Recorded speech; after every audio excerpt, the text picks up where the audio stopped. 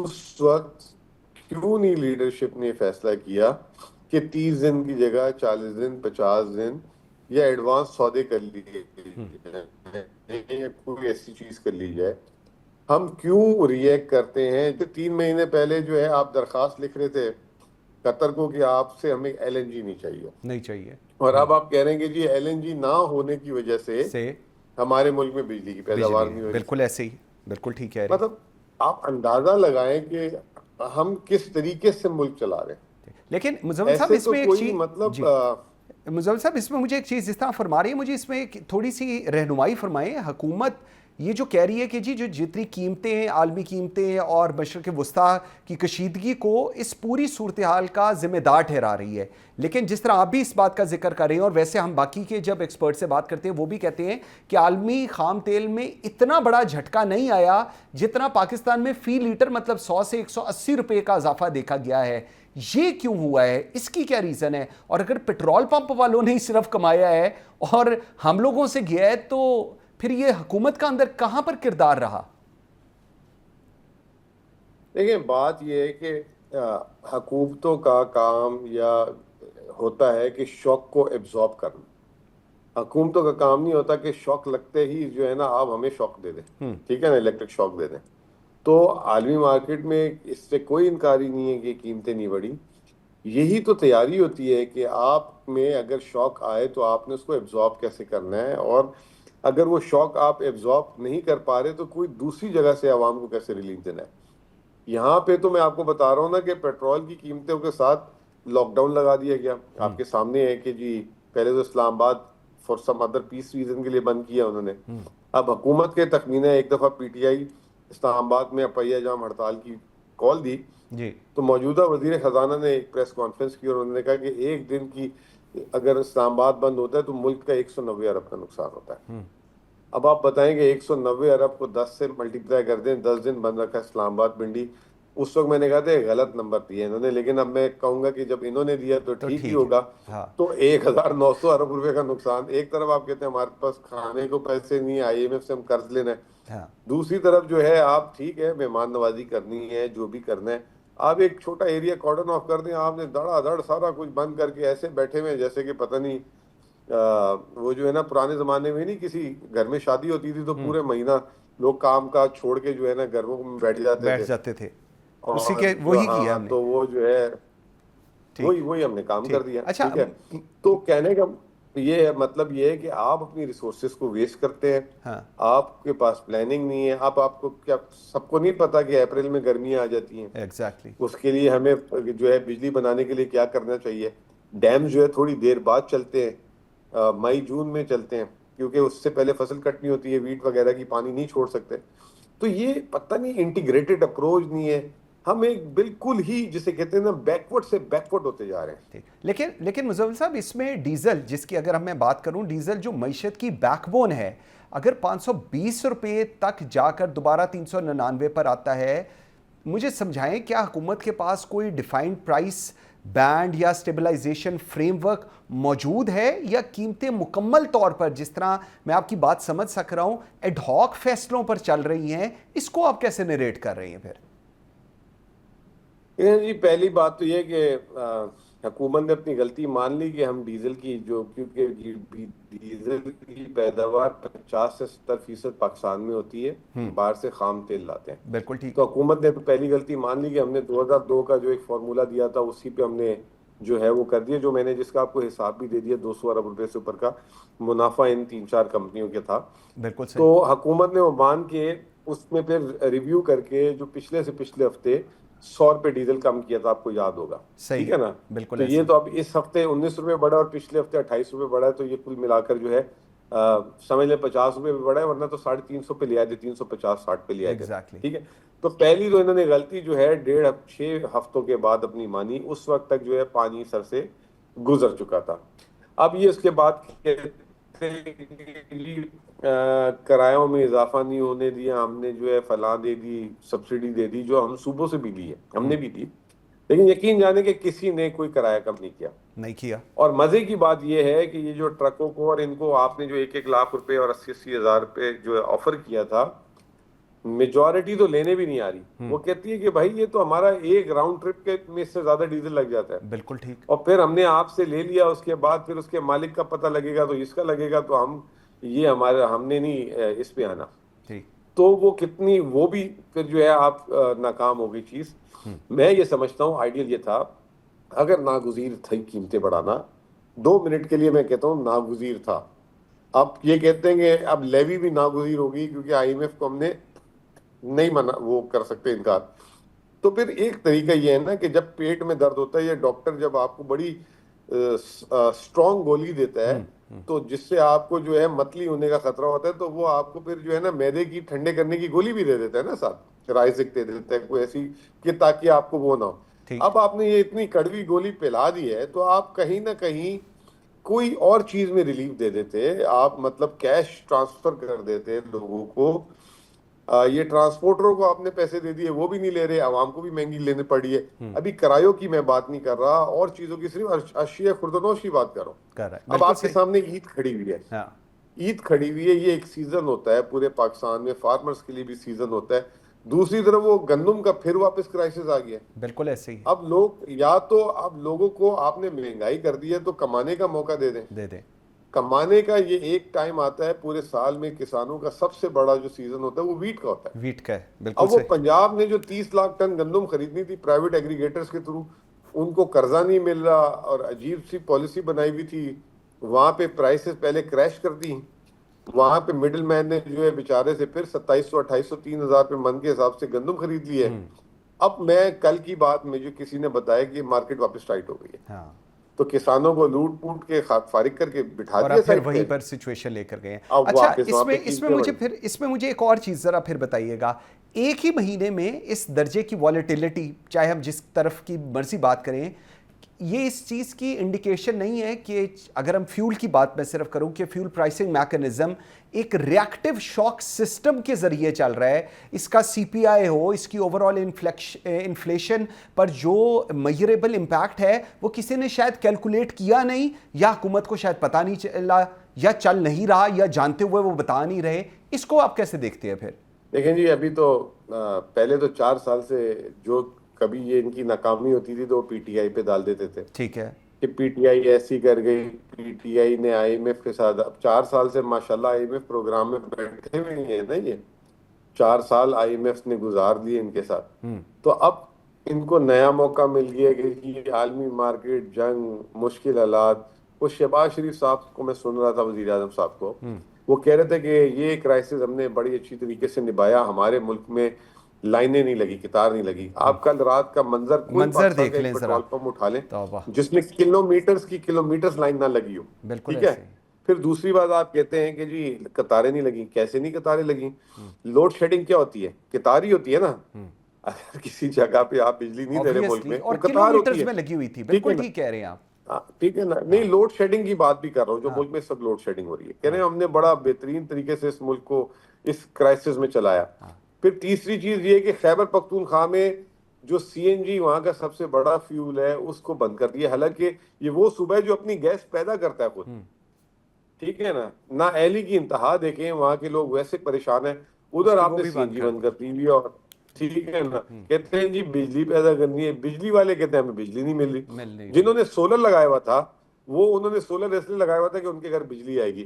Net metering, green metre لے لیا, load shedding کی وجہ سے سولر بھی نہیں چل رہے گھر پہ. بالکل ایسے ہی لوگوں کے لیے تو جسے کہتے ہیں کہ زندگی کی بنیادی سہولیات جو ہے نا ایک لگژری ہوگی اس ملک میں. بالکل ٹھیک کہہ رہے ہیں. مزمل اسلم صاحب, تھینک یو ویری مچ, بہت شکریہ آپ کے ٹائم دینے کا. ناظرین, مجھے ساتھ ہی جوائن کر رہی ہیں ریحان حنیف صاحب, آپ پریزیڈنٹ ہیں Karachi chamber of commerce and industries کے.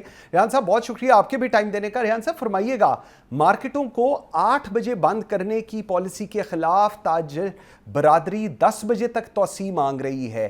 حکومت کہتی ہے کہ اس وقت جو کرائسس ہیں اس کو جلدی بند کرنا چاہیے, لیکن بزنس کمیونٹی یہ کہہ رہی ہے کہ ہمارا بہت نقصان ہو رہا ہے. کیسے دیکھ رہے ہیں آپ اس پوری صورتحال کو؟ دیکھیے, جس وقت یہ فیصلہ ہوا تھا چیف منسٹر ہاؤس میں, میں بھی وہاں پہ تھا, اور میں نے اس رائے سے اتفاق کیا تھا کہ 8 بجے کی جو گورنمنٹ کی, فیڈرل گورنمنٹ کی طرف سے تجویز آئی تھی وہ بالکل ٹھیک ہے. ہمیں 8 بجے مارکیٹیں بند کر دینی چاہیے, اور ریسٹورنٹس اور شادی ہال پہ 11 بجے کی بات ہوئی تھی. تو میں سمجھتا ہوں کہ 8 بجے ایک مناسب وقت ہے. دنیا میں کہیں 12 11 بجے تک دکانیں نہیں کھلی ہوئی ہوتی. 8 بجے بہت ہی مناسب وقت ہے. تو میں ایگری کرتا ہوں کہ 8 بجے سے زیادہ نہیں ہونا چاہیے اس کو. بالکل صحیح. لیکن یہ جو کہا جا رہا ہے تاجروں کی طرف سے کہا جا رہا ہے کہ جی محدود اوقات ہیں، اوقات کار ہیں، جس کی وجہ سے جو سٹاک ٹرن اوور ہے وہ سست پڑ گیا ہے، ہول سیل مارکیٹ کے آرڈرز کم آ رہے ہیں اور بزنس جو ہے پروسیس سائیکل جو ہے وہ بہت متاثر ہو رہا ہے. یہ اس کو پھر آپ کس طرح دیکھیں گے؟ دیکھیے محدود اوقات نہیں ہے، اوقات تو آپ نے خود محدود کی نا. آپ 12 بجے 1 بجے دکان کھولیں گے ٹھیک، فیئر انف. تو اوقات محدود ہی ہو جائیں گے نا. آپ صبح 9 بجے کھولیں. دنیا میں ہر جگہ ایسے ہی ہوتا ہے. آپ سن لائٹ کو یوز کر دیکھیں، کفران نعمت کر رہے ہیں. آپ کے پاس اللہ نے سن لائٹ دی ہے، آپ اس کو یوز کریں کہ جب وہ دوپہر کو 1 بجے جب آپ دکان کھولیں گے تو ظاہری بات ہے محدود اوقات ہو جائیں گے. تو اگر کسٹمر کو پتا ہوگا کہ جناب دکانیں 9 بجے کھلنی ہیں اور 8 بجے بند ہو جانی ہے تو وہ اسی وقت آئے گا. آبویسلی بالکل صحیح ہے. تو آپ اپنے ٹائمنگ فکس کریں. اس کسٹمر تو آپ کے ٹائمنگز کے حساب سے آتے ہیں نا. بالکل صحیح. لیکن ایک یہ جو پرسپیکٹو دیا جا رہا ہے کہ جو چھوٹے دکاندار ہیں یا جو ڈیلی انکم پر چلنے والے کاروبار ہیں یہ سب سے زیادہ متاثر ہو رہے ہیں. کہا تو یہ جا رہا ہے کہ جی ان کا سروائیول کا مسئلہ بن چکا ہے. کیا اس کو آپ کس حد تک ویلیڈیٹ کرتے ہیں یہ جو سروائیول والا مسئلہ بتا رہی ہے تاجر برادری؟ دیکھیے مطلب کہ رات کو 11 بجے ہی گاہک نے آنا ہے، 10 بجے ہی گاہک نے آنا ہے، یہ بات مجھے نہیں سمجھ آ رہی. آپ صبح 9 چلے 10 بجے دکان کھولیں اور شام کو 8 بجے بند کر دیں تو بہت 10 گھنٹے کا ٹائم ہے. بالکل صحیح. تو اس پہ سروائیول والی کیا بات ہے؟ دیکھیں میں آپ کو ایک مثال دیتا ہوں. اگر آپ نے کسی ڈاکٹر کو دکھانا ہے، اگر وہ شام کو 6 بجے بیٹھتے ہیں تو آپ صبح 4 بجے تو نہیں چلے جاتے نا، آپ ان کی ٹائمنگ کے حساب سے جاتے ہیں. بالکل ٹھیک. اگر کسٹمر کو پتا ہے کہ بھائی مارکیٹیں 8 بجے بند ہو جانی ہے تو اس نے 8 بجے سے پہلے آ جانا ہے آپ کے پاس. اگر اس کو پتا ہوگا کہ دوپہر 1 بجے سے پہلے دکان کھلنی نہیں ہے تو وہ آتا نہیں ہے. اگر اس کو پتا ہو کہ صبح 10 بجے دکان کھل جانی ہے تو صبح 10 بجے کسٹمر آنا شروع ہو جائے گا آپ کے پاس. تو یہ باتیں مجھے سمجھ نہیں آتی ہیں. اچھا لیکن ریحان صاحب میں let me becomes a devil's advocate. آپ مجھے ذرا سمجھائیں کہ دکاندار صبح جو آپ نے ابھی پہلے باتیں کی I 100% اگری ود اٹ، دکاندار صبح دکان کیوں نہیں کھولتا؟ سمجھ سے میری بالاتر ہے کیوں نہیں کھولتے؟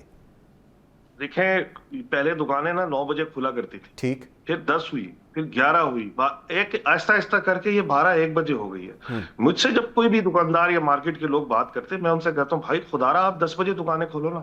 کہہ رہے گاہک نہیں آتا. میں نے کہا بھائی گاہک کو ٹائم یہی پتا ہے کہ آپ 1 بجے کھولتے ہو اور 11 12 بجے تک بیٹھے رہتے ہو. گاہک کو بتائے نا کہ یہ ٹائم اب یہ ہو گیا، ختم ہو گئی بات. اور دوسرا اس کا ایک اور بھی پہلو ہے، آپ کی پرسنل لائف کیا رہ گئی ہے. آپ 11 بجے 12 بجے گھر پہنچتے ہو، اب کھانا کھاتے ہو، سو جاتے ہو اور صبح دوپہر کو پھر اٹھ کے چلے جاتے ہو. آپ کی اپنی پرسنل لائف تو ختم ہو گئی ہے.